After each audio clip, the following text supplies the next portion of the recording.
Good afternoon. As she said, my name is Nicole Moore, and I was in Cancun on a girls' trip to celebrate a 50th birthday with some friends. And on January 31st, my life changed when I was attacked by a shark. Just a little bit of background then about that shark attack and what I remember, because everyone always asks, what do you feel? What was your experience? I remember absolutely everything, I think as vividly as anyone could.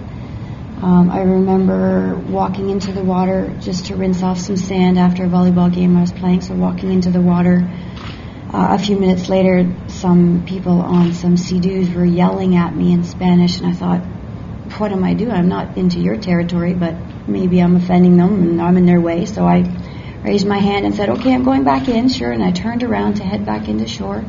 The water was only about just above my waist level, and I felt a bump, a brief little bump, and then a bite, and it was a sensation that I'll never forget, but I knew immediately what had happened when it had happened, and I just remember the water filling with my own blood. It was just completely a sea of red, and my first thought, oddly enough, was, oh my God, I have to get out of this water because sharks like blood. I need to get away from this blood or they're going to keep on coming back. So I just kept on trying to move forward, scared to death, thinking I don't want my children to be motherless this way. So at that time then the shark had come around again. I don't know if it was the same or a different shark, but had bit my left arm and wouldn't let go. So it had quite a bit of a hold on that left arm. And my first reaction was just to grab that shark and push it while I pulled my arm away to get free. And kept on moving forward, thinking of my family and my children, and just kept on going forward. I did not feel any pain.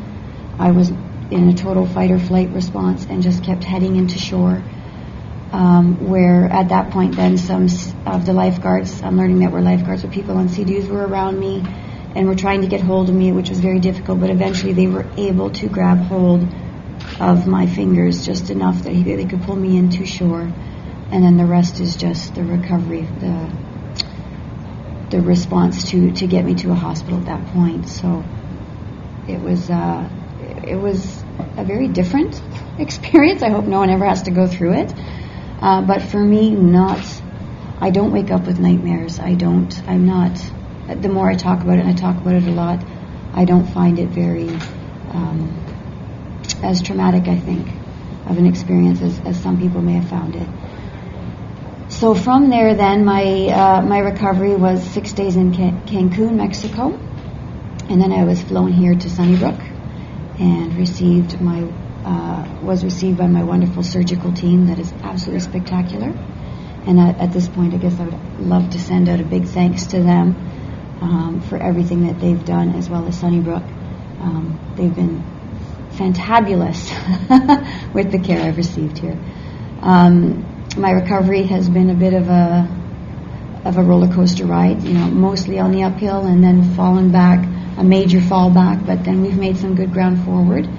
I am looking forward to my last surgery during this hospital stay, which hopefully will be Friday if there's no setbacks. And then from that point forward, it's just about my physiotherapy and getting me home and the road home. And that's what I'm focused on 100% is my road home.